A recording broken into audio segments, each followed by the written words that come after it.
Bet a lot of y'all have missed being out of school because of this you-know-what. So I thought I'd go to school with our favorite country bumpkin, Ernest. Yeah, before we saw Adam Sandler as Billy Madison go back to school, this here country bumpkin's going to school. So brace yourselves, here's my review of Ernest Goes to School right now. Know what I mean? Big D's Entertainment Rankings or Reviews. So greetings, my fellow YouTubers, and to all you folks out there, and Vern as well, to Big D's Entertainment Rankings and Reviews. This is your old buddy Doyle, aka the Big D, back again with yet another review of the Ernest P. World series. This time around, I bring to you 1994's Ernest Goes to School, the 7th film overall to feature Ernest P. World, the 6th that actually feature Ernest. Well, but it's the 7th overall. If you catch my drift, of course. Yeah. But anyway, now though this was released direct to video, but they did say in the preview at the end of the last movie, Ernest Right Again, be in theaters. It was just, but only in Cincinnati though, just for a couple of weeks. But according to which was evidence in the Cincinnati Enquirer newspaper, and the film critic of that gave it a mere star and a half. Well, anyway, now this is the first film not to be directed by John Cherry. Actually, the only film not to be directed by him. This time it's directed by Coke Sands, who of course worked on some of these movies, and he co-wrote the script for it. Anyway, we have Jim Varney in the title role, of course, along with Linda Cash, who played Dr. Mellon's wife in the last movie, and Bill Burge, who we didn't see in the last movie, even though we did see him in a few Ernest movies, like, well, 3 other movies: Ernest Saves Christmas, Ernest Goes to Jail, and Ernest Scared Stupid. He reprises his role of Bobby. Now, I'll give you a fun fact. I've learned the same year this came out, he would also appear in a couple of vids I know by the Tulsa, Oklahoma country group known as the Tractors. Yeah, I do believe he appeared in their breakout hit video, Baby Likes a Rocket, but I also know he appeared in their holiday-themed tune video, Santa Claus Boogie. Just let you all know. Also featuring Jason Micah, Sarah Chalk, Gabe Couth, Corinne Coslow, Russell Port, Duncan Fraser, French Tickner, and Will Sasso in his first movie, yes. Who I'm sure you know him from several things, like the Three Stooges movie, and that was some of the Farley Brothers, and the short-lived William Shatner comedy Bleep My Dad Says, and lots of others. Anyway, now we are about to say hail to the Muskrats, which is the opening theme to this movie, and it's the alma mater, excuse me.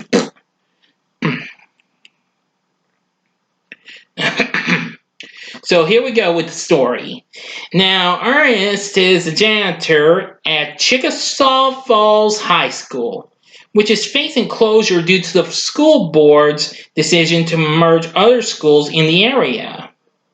There is also a new rule. All employees are required to have a high school diploma, which Ernest lacks due to an incomplete high school transcript. So apparently, the principal, Mr. Proctor, insists that Ernest goes for it. He has 2 choices: resign or go through the 12th grade. Well, after he'd done so much stuff like trying to plug up a sink faucet and in the gym restroom and what have you, which is absolutely funny, and trying to use this weird new vacuum cleaner he created, yeah. He reluctantly decides to redo school and enters the student by attending regular classes, performing usual student activities, but all not with a little catastrophe or predicament or distraction. Soon, Mr. Proctor tells him he is failing and that he may as well forget about the experiment. But Ernest is off sulking about it, but two science teachers show up, which of course are Gerda and Bobby. They have a plan, and they show up in a hidden room behind his locker to reveal their biggest experimentum, a potential brain accelerator. So they make Ernest their human guinea pig and see what happens. Well, the experiment is successful and Ernest becomes highly significantly smart. Yeah, highly is also, yeah. He is extremely proficient at virtually everything from mathematics to drama to music. The only downside is that his personality turns snobbish and superior, alienating him from his friends. So he impresses his teachers, and it seems he is well on the way to graduating with top marks. Apparently, these kids include Donald, Maisie, Rodney. Yeah.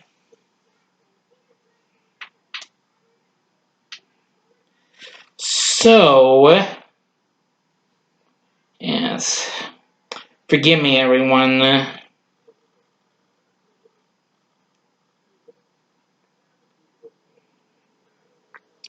Okay. Well, Ernest is doing well. Well, Ernest is in for a big surprise when Miss Flugel, who happens to be Ernest's little love interest, makes him band conductor and puts him in charge of directing the marching band in preparation for the halftime show during the football game. He diligently does so and instructs the whole band to watch him if anything wrong happens. The rule is very instrumental in the ending result. But anyway, unbeknownst to him, two bullies find out about Ernest's secret by watching him descend into his locker to recharge his intelligence. They, in turn, destroy the accelerator right before the night of the football game.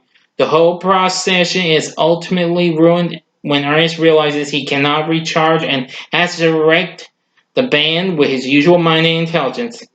He spends the whole disastrous affair with his head inserted in a tuba, which resulted after he descended toward the band from the podium in his clumsiness.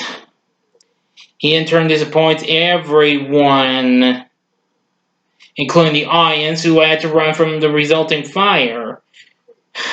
And the principal, and most of all, Miss Flugel. Depressed with the knowledge that he cannot recharge his head anymore, Ernest starts packing his things until he finds his three friends mocking him. So they force him haplessly through days of study for the final exam. But Ernest proves hopeless, though his friends continue to help him. On the day of the big exam, Ernest is about to go in, but before he does, the scientists return and tell him excitedly that the brain accelerator has been repaired. Feeling for his friends who labored with him all that time, he declines to use it and takes the exam on his own. Okay, now I'm going to get to the final part of the movie, so you got 5 seconds to stop before I go into it. Please go to the description box and fast forward to the time to avoid the ending. Here we go.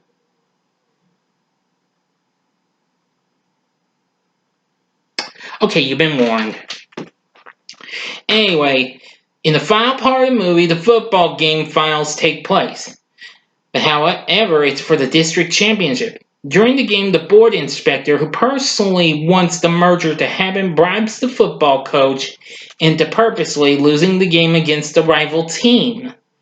As a school board member is in the audience, the forthcoming loss will likely convince the board the merger must happen.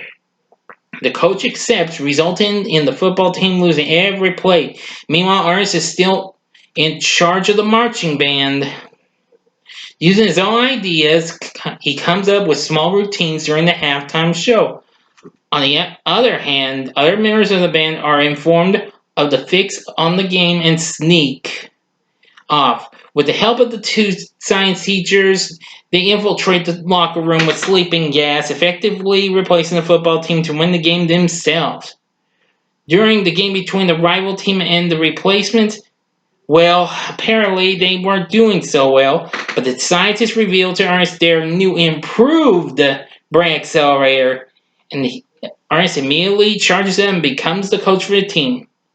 Soon the tide turns with new intelligent strategies. They start winning. However, in the last play, Ernest forgets to recharge and loses his intelligence while in play. And he ends up rolling downfield on a drum after the ball that was thrown and flies into the end zone, catching it. The team wins just as the football players arrive from the locker room in bewilderment, and the board trustee is informed of the inspector's actions and intentions and the coach's involvement. So in the end, the school stays open because they won the game, and both the coach and the inspector get fired. It is also revealed Ernest passed the final exam, so he earns his high school diploma and is permitted to keep his job. And well, everyone's happy, especially Miss Flugel, and she's surprised that Ernest made a bit of a music box for her. But unfortunately, it goes out of whack when he finds this little doohickey that was in that vacuum he created. So he didn't know what to do with it, and you know what? He put it in his mouth and started crunching, munching on it. Can you believe that? Yep, so apparently, and puts it down, and so he proves that it's done, that he did so well, and so puts it back in his mouth, and that's the end of the movie. So, end of story. Okay, now then, what did I think of Ernest Goes to School? Well, it was fun in some ways. It's still not probably one of the best Ernest movies, but it does have a few funny moments and what have you. I mean, while we may not get to see other characters that Jim Varney played, like in the other movies, like Auntie Nelda, for example, we don't see her, so no other characters. We do see Ernest doing some funny impressions. But anyway, it does have his usual routines of mischief and what have you, and well, I'm just gonna say it's just an absolute funny, fun-filled flick. Would I recommend it? Well, yeah, give it one try though. If you don't like it, don't watch it again. I mean, I do like this for certain reasons. I mean, Jim Varney, once again, absolutely hysterical as Ernest. I mean, some of the cast was mostly good. I did like the three students that were friends of Ernest and what have you, especially what they did at the team of the football game and what have you. I mean, kind of think of, yeah, you'd probably think you're seeing a precursor to the Water Boy or something like that, sort of. But anyway. Now, of course, Ernest Goes to School is out there. You can find it on video if you find it for a cheap price. It's also on the Wacky Adventures Volume 2 of Ernest Said and the Best of Ernest Said. It's also on an Ernest triple feature along with Ernest Goes to Africa and Ernest in the Army, which are the last two movies, but I have yet to get to those though. But I will very soon, promise. And yeah, I did like Mrs. Flugel, very, very good character too. So anyway, that's all I can say. Now, however, you can find Ernest Goes to School on YouTube. You can also find it on Tubi as well. So anyway, like I said, check it out. But anyway, that's going to do it. What did you think of Ernest Goes to School? Please feel free to tell me in the comments section below. Like and subscribe to my channel as well and be a part of the Big D Nation. And please tell anybody else about any of my subscribers. Tell them about your friends and what have you about my channel. If they're interested in seeing rankings and reviews on movies, TV, music, video games, etc., give me a sub, please. But however, I am happy to announce I'm just 2 steps away from 200. I'm now at 198 subscribers. Thank you very much, everyone. So keep it up. Almost. I just got a week and a half to make it. Can I make it to 200? Here's the hoping I will. Because, like I said, I'm only 2 away from 200. And if that can get done by the end of the month, I will announce my next Q&A. Okay? Anyway, thanks for watching. Now, if you liked what you saw, you can check out my reviews of these other Ernest movies. In the upper left-hand corner is my review of Ernest Goes to Jail. The upper right-hand corner is my review of Ernest Scared Stupid. And the bottom left-hand corner is my review of Ernest Rides Again. And the bottom right-hand corner is my picture, which is the button you can click to subscribe. Or go to my channel, too, if you'd like. Thanks again for watching. Until next time, I'm the Big D saying, oh, forgot. Join me again next time when I review the next Ernest movie, which is Slam Dunk Ernest. Alright, now it's time to say adios. I'm the Big D saying, see ya.